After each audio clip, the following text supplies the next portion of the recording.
வணக்கம், இது முருகஸ் கிச்சன். இன்றைக்கி நம்ம தை பொங்கலுக்கு பொங்கப்பானை வச்சு பாரம்பரியமாக எப்படி பொங்கல் வைக்கிறதுன்னு பார்க்க போகிறோம்.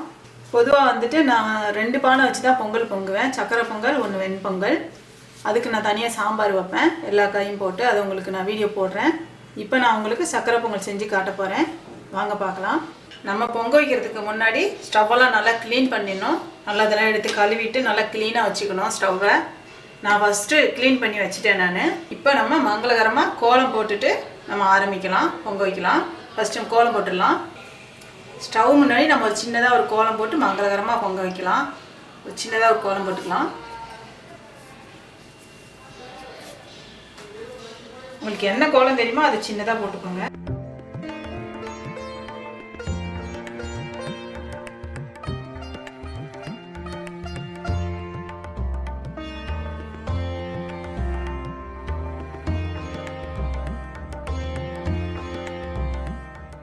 கோலம் போட்டுட்டேன். இப்போ நம்ம பொட்டு வச்சுக்கலாம். ஸ்டவ்வுக்கு வந்து சந்தனமும் குங்குமம் வச்சுக்கலாம்.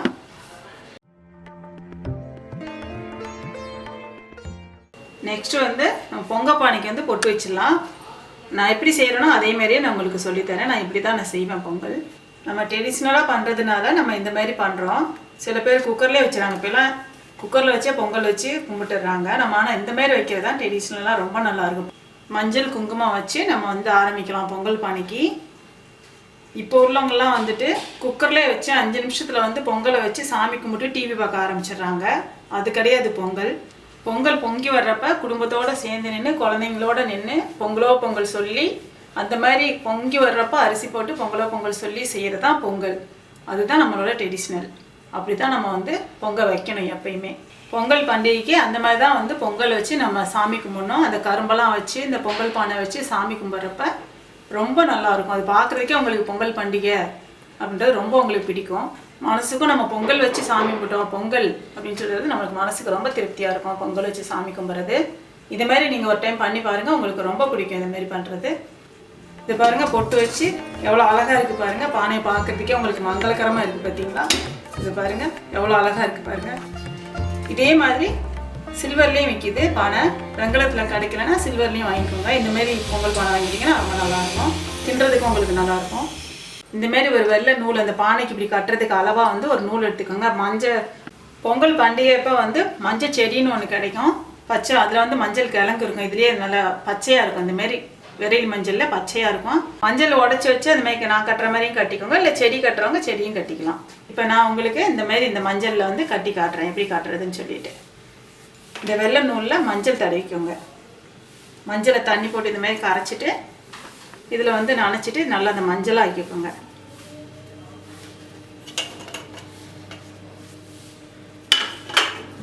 இந்தமாரி மஞ்சள் ஆக்கிடுங்க. ஒரு நூல் எடுத்துகிட்டு இந்த பூ கட்டுற நூல்லையே இந்த மாதிரி எடுத்துக்கோங்க. பூ கட்டுவீங்களா அந்த நூல் தான் இது.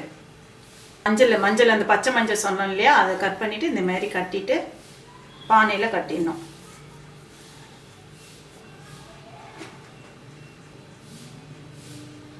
இந்த மாதிரி கட்டிட்டு இந்த பானையில் இப்படி கட்டிடணும்.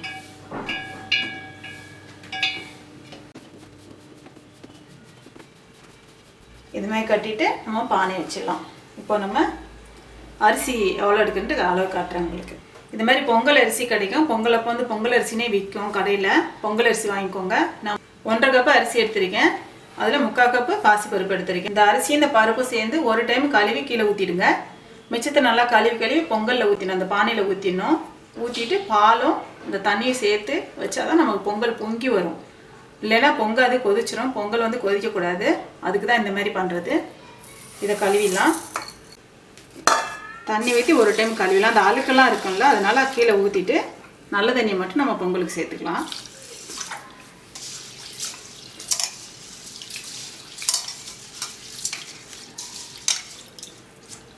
இந்த தண்ணியை ஃபுல்லாக வடிகட்டிடலாம். ஃபஸ்ட்டு நம்ம பால் ஊற்றிக்கலாம் பொங்க பானையில். பால் வந்து பொங்கி வர்றதுக்காக தான் நம்ம ஊற்றுறோம். பால் 1 டம்ளர் ஊற்றிக்கிறேன். நம்ம இப்போ அரிசியை நல்லா கழுவி அதில் ஊற்றிடலாம்.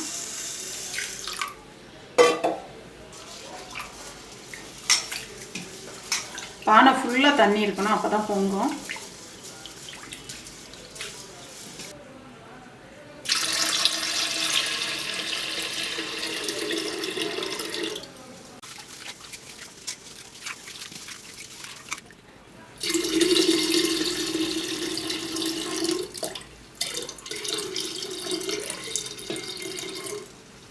இப்போ மிச்சத்துக்கு நம்ம தண்ணி ஊற்றிடலாம். ஃபுல்லாக இது ஃபுல்லாக நம்ம தண்ணி ஊற்றிடலாம்.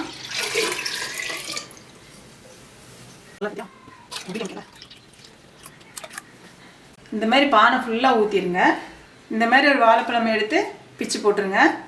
இதெல்லாம் பொங்குறதுக்காக தான் நம்ம இதெல்லாம் பண்ணுறோம். பொங்கி வரணும் பொங்கல். இந்த மாதிரி சின்ன சின்னதாக பிச்சு போட்டுருங்க.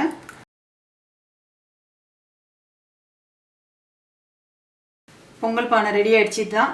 இப்படியே பொங்கல் பானை தூக்கி ஸ்டவ்வில் வச்சிடலாம்.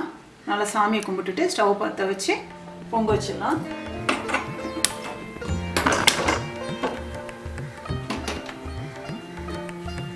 இது பொங்கி வர வரைக்கும் நம்ம வெயிட் பண்ணலாம். பொங்கல் பொங்கி வர்றதுக்கு முன்னாடி இதெல்லாம் நம்ம ரெடி பண்ணிடலாம். இந்த மாதிரி அச்சோலை இருக்கும், அச்சோலை வாங்கிக்கோங்க. பொங்கலுக்கு ரொம்ப நல்லா இருக்கும். வெள்ளத்தில் கல், மண், தூசி அதெல்லாம் இருக்கும். இதில் உங்களுக்கு மண் தூசிலாம் எதுவுமே இருக்காது. அச்சோலை இந்த மாதிரி கிடைக்கும் கடையில். இது மாதிரி வாங்கிக்கோங்க. ஏலக்காயும் அச்சோளத்தையும் நம்ம வெள்ளத்தையும் தட்டி வச்சிடலாம்.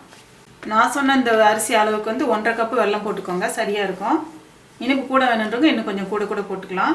இப்போ நம்ம இதை தட்டிட்டு பொடி பண்ணி வச்சிடலாம். இதை வெல்லத்தை பொடி பண்ணி வச்சுட்டேன். வெல்லம், நெய் 50 கிராம், முந்திரி எவ்வளோ தேவையோ நீங்கள் போட்டுக்கோங்க, திராட்சை, ஏலக்காய் பொடி பண்ணி வச்சுட்டு இப்போ இதெல்லாம் ரெடியாக வச்சுருக்கேன். நான் பொங்கல் பொங்கணுன்னு அரிசி போட்டுட்டு அப்புறமா நான் இதெல்லாம் சேர்த்துக்கலாம். ஒரு பாத்திரம், ஒரு கிண்ணம் இது மாதிரி எடுத்துக்கோங்க. கரண்டி எடுத்து ரெடியாக வச்சுக்கோங்க. எதுக்கு நான் அப்புறம் சொல்கிறேன். இது மாதிரி தான் நல்லா பொங்கி வரணும். நல்லா 4 பக்கம் பொங்க போகுது பாருங்கள். நம்ம இப்போ அரிசி எடுத்து கொஞ்சமாக போடுங்க. பொங்கலோ பொங்கல், பொங்கலோ பொங்கல் சொல்லிட்டு அரிசி போட்டுருங்க ஒரு 3 தடவை.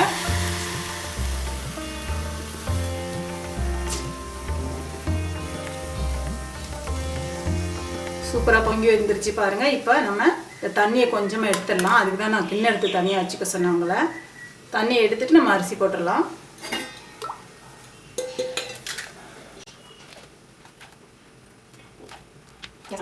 இப்போ நம்ம தண்ணி பாதி எடுத்துட்டோம். ஏன்னா உங்களுக்கு பொங்கி காட்டுறதுக்காக நான் கொஞ்சமாக தான் அரிசி எடுத்துருக்கேன். அதனால தண்ணி நிறையா வச்சேன். தண்ணி பாதி எடுத்துட்டோம். இப்போ அரிசியை போட்டுடலாம்.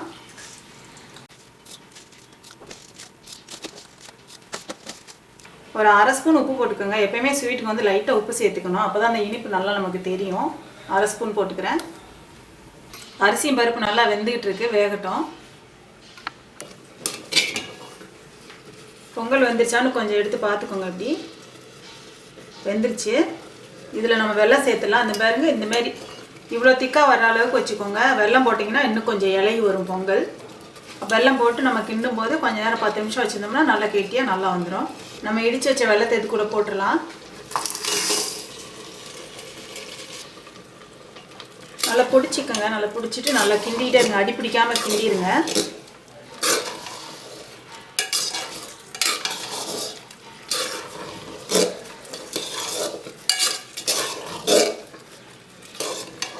சிம்மில் வச்சுக்கோங்க. ஸ்டவ்வை ஃபுல்லாக வச்சிங்கன்னா அடி பிடிச்சிரும். வெல்லம் கரையிற வரைக்கும் கிண்டிக்கிட்டு இருங்க. இப்போ வெல்லம் நல்லா கரைஞ்சிருச்சு. நெய் போட்டுடலாம்.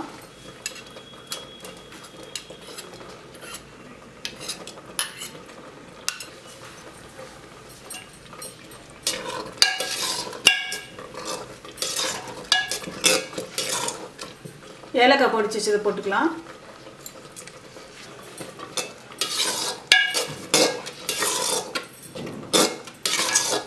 இப்போ பொங்கல் ரெடி ஆயிடுச்சு. நம்ம முந்திரி திராட்சையை வறுத்துட்டு இதில் போட்டுடலாம். இதில் கொஞ்சமாக நெய் போட்டு முந்திரி திராட்சையும் பொரிச்சிடலாம்.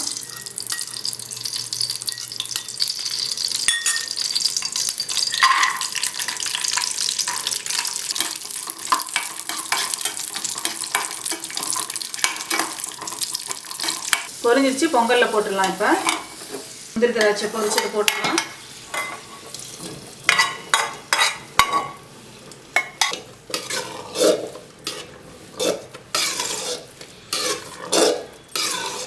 பொங்கல் நம்மளுக்கு இப்போ ரெடி ஆயிடுச்சு. நம்ம தை பொங்கல் வரப்போகுது. தை பொங்கலுக்கு எப்படி பொங்க வைக்கிறதுன்னு சொல்லிட்டு நம்ம இப்போ பார்த்தோம். நீங்களும் இந்த மாதிரி பாரம்பரியமாக பொங்கல் பானை வச்சு பொங்கல் பொங்கி தை பொங்கலை கொண்டாடுங்க. இந்த வீடியோ உங்களுக்கு பிடிச்சிருந்துச்சுன்னா லைக் பண்ணுங்கள், ஷேர் பண்ணுங்கள். முருகஸ் கிச்சனுக்கு சப்ஸ்கிரைப் பண்ணுங்கள்.